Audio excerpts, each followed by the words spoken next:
The Japanese Secret to a Long and Happy Life, Héctor García Francesc Miralles. As in the case of the recently popularized Danish word hygge, there is no simple direct translation into English for the Japanese word ikigai. However, roughly speaking, the two are opposites. Where hygge is the art of doing nothing, ikigai is the art of doing something. To be more precise, the art of being happy while being busy. As Spanish writers Héctor García Francesc Miralles discovered after spending some time in Ojimi, a rural town on the north end of the Okinawa island, Ikigai may also entail something more, the art of living a long and peaceful life. The purpose of their short but enlightening book titled Ikigai is to share their learnings from their time in Japan and bring you the secrets of the country's blissful centenarians. So get ready for some age-old wisdom from the land of the rising sun and prepare to acquire a few necessary tools to find your own Ikigai. Ikigai, the reason for being. A French philosopher might call it a raison d'être, or a reason for being. The Japanese call it Ikigai and claim that everyone has one. They also claim that happiness can only be attained once one finds their Ikigai and embraces it. Whereas we in the West often fear what our destiny might bring us, the Japanese try to discover it and live in agreement with it. There is no point in resisting playing the role you were born for. Happiness is the inevitable corollary of playing it well. In Japanese, the word ikigai is made from the characters of two other words, life and to be worthwhile. However, it is usually translated into English as the happiness of always being busy. There is a reason for this. Living in accordance with your ikigai is never a passive endeavor. For the Japanese, purpose always requires participation and passion.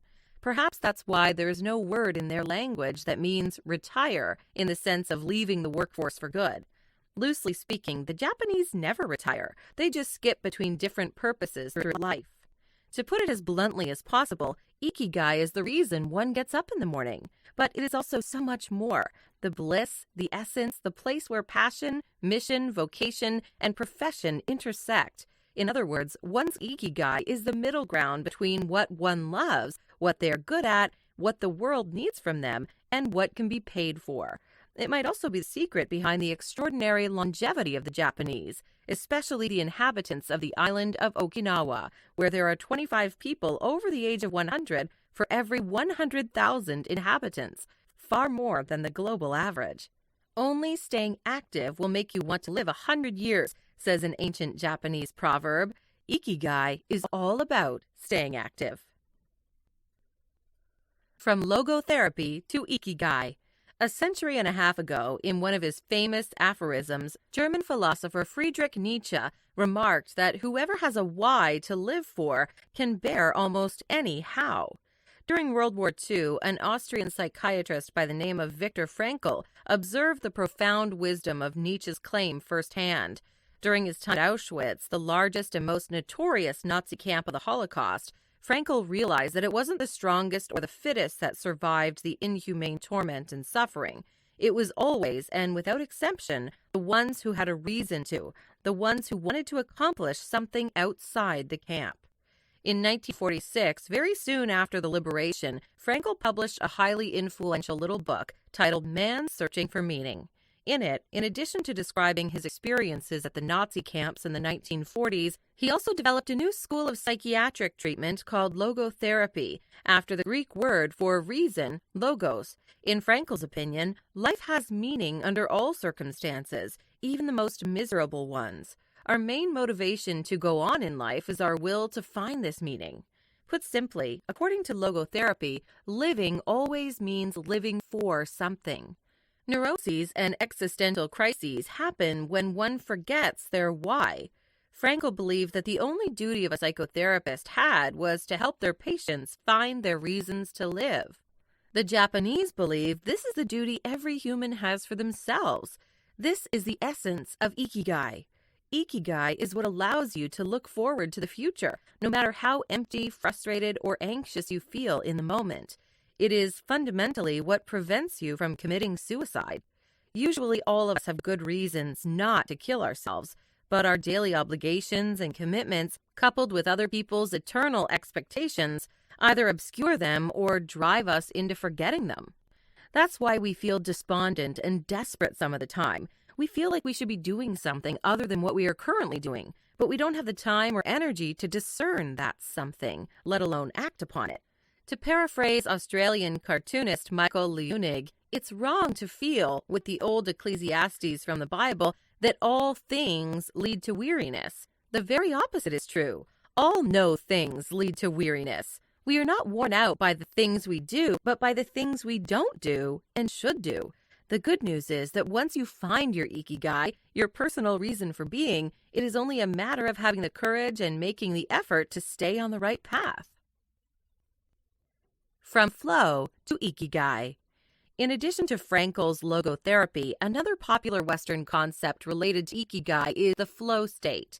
First described by its godfather and seminal theorist, Hungarian-American psychologist Mihaly Csikszentmihalyi, the flow state is the state in which people are so involved in an activity that nothing else seems to matter. The experience itself is so enjoyable that people will do it even at great cost for the sheer sake of doing it. When you are so lost in your work that you start disregarding your needs for food and sleep, then you are experiencing flow. There are many ways to find your Ikigai, but the flow state is where most pursuits begin. According to researcher Owen Schaefer of DePaul University, there are 7 requirements for achieving flow. Knowing what to do, knowing how to do it, and knowing how well you are doing it are the 3. However, you also need to be able to pick out significant challenges and possess significant skills. It's not a prerogative, but it helps if you have a destination. That is to say, if you know where you want to go before you even begin your journey. Finally, the flow state can only be accomplished in the absence of distractions and interruptions. Just like dreaming, you cannot restart it at the desired moment if you wake up in the middle of it. Furthermore, García and Miralles disentangle 3 strategies that can increase your chances of achieving flow. 1. Choosing a difficult but not too difficult task. Easy tasks bring boredom. Tasks beyond our abilities result in anxiety and unease. The ideal is to find a middle path, something aligned with our abilities, but just a bit of a stretch so we experience it as a challenge. 2. Having a clear, concrete objective. The reason why board games and sports are great ways to achieve flow is that they combine a clear goal and a set of explicitly defined rules. In combination, these 2 things make hyperfocus and enjoyment possible. Conversely, vague objectives or obsessive commitments lead to mental blocks and soul-crushing angst. 3. Concentrating on a single task. Multitasking makes achieving flow impossible and decreases productivity by 60%. It also reduces creativity and retention while making us feel more stressed and more likely to make mistakes. Therefore, as García and Miralles write, concentrating on one thing at a time may be the single most important factor in achieving flow. The Japanese have known this for millennia. That's why they often apply themselves to even the most basic tasks with an intensity that borders on obsession. Driven by their found sense of purpose, their Ikigai, many of them eventually become experts in many seemingly trivial aspects of life, such as tidying, making tea or sushi, manufacturing porcelain, or even analyzing anime and manga as artistic forms.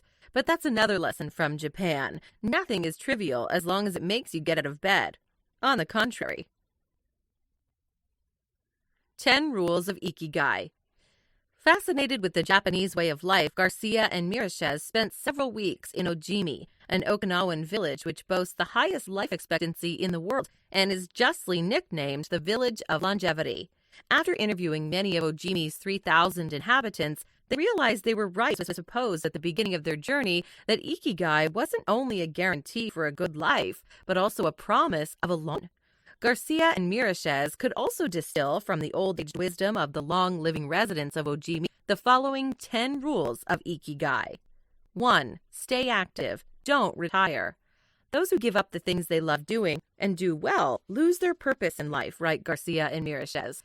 That's why it's so important to keep doing things of value, making progress, bringing beauty or utility to others, helping out, and shaping the world around you, even after your official professional activity has ended. 2. Take it slow. Walk fast or you'll fall behind, says modern life and the 21st century. An old proverb begs to differ. Walk slowly and you'll go far, it says, revealing more about the meaning of life than volumes of books. The more you're in a hurry, the more you're in a state of urgency. The less you enjoy, the less you experience life. Stop and smell the roses may be a cliche, but it's also a sound advice for finding satisfaction. 3. Don't fill your stomach. Before and after eating, the Okinawans have a habit of saying harahachibu, which roughly translated means fill your belly to 80%. Many studies have shown that when it comes to eating, this might be the key to a long, healthy life. The extra side dish, the dessert, the snack, they all accelerate cellular oxidation, which ages you faster. Okinawans don't eat to feel full, they eat only what's required, which is to say a little less than their hunger demands. 4. Surround yourself with good friends. Okinawans form close bonds with the people around them. They group themselves around common interests in informal communities called moai, where they help one another and share experiences and best practices. That's what friends are for. Try and have many good ones. 5. Get in shape for your next birthday. A rolling stone, they say, gathers no moss. The same is true for the body. It won't run as long as it should if you don't maintain it. However, the Japanese different from Westerners even when it comes to exercise. Whether through yoga, tai chi, qigong, or shiatsu, their exercises instill the physical aspect of working out with spiritual energy. Moreover, rather than being draining and dynamic, all their exercises are gentle and calming. 6. Smile. The secret to a long life is not to worry and keep your heart young, said an Okinawan to García and Miralles in one of the interviews. Open your heart to people with a nice smile on your face. If you smile and open your heart, your grandchildren and everyone else will want to see you. Indeed, they will. 7. Reconnect with nature. Our ancestors didn't evolve between skyscrapers in rowdy cities and under gray skies. Maybe our descendants will one day get used to the sight, but for now, the best way to recharge your batteries is to return to the natural world as often as possible. 8. Give thanks. We spend so much time criticizing everything and everyone that we often forget to say thanks for the good things we have in our lives. And these are plenty. You'll realize this in no time if you set aside only a moment a day for a brief gratitude ritual. You'll also feel a lot happier. 9. Live in the moment. Most of us strive for perfection. The Japanese, on the other hand, find beauty in deficiencies, such as a cracked teacup. That's what the concept of wabi-sabi entails. A complementary Japanese concept is that of ichigo ichi-e, which could be translated as, this moment exists only now and won't come again. Make that your life motto. As García and Miralles write, stop regretting the past and fearing the future. Today is all you have. Make the most of it. Make it worth remembering. 10. Follow your Ikigai. Each of us has a purpose, a passion, a unique talent that gives meaning to our days. Don't despair if you don't know it today. Consider that an invitation for an adventure. To paraphrase Frankl, your mission in life is to discover Ikigai, nothing less. Final notes. A brief but absorbing book, Ikigai by Héctor García Francesc, is one of the texts most responsible for the popularization of the Ikigai lifestyle in the West. As stated in the Con Marie newsletter, this book demonstrates that aging could be an opportunity to keep working, keep smiling, keep active, and keep being social. It also demonstrates that modern-day busyness, if properly managed and understood, needn't be something that makes life unbearable. On the contrary, it can be the very thing that gives life purpose and meaning. Hi, I'm Rhonda, and this is an exclusive audiobook video recorded for the Audiobook Master Channel. Enjoy your audiobook and have fun learning. Don't forget to subscribe and hit the notification button so you'll get updated on our next upload. If you liked the video, give us a thumbs up and say your thoughts about the book we just covered. Do you want to listen to a summary or review of a book that we haven't covered in the past? Say it in the comments below or send us a message. Don't forget to check our other uploads. Enjoy listening!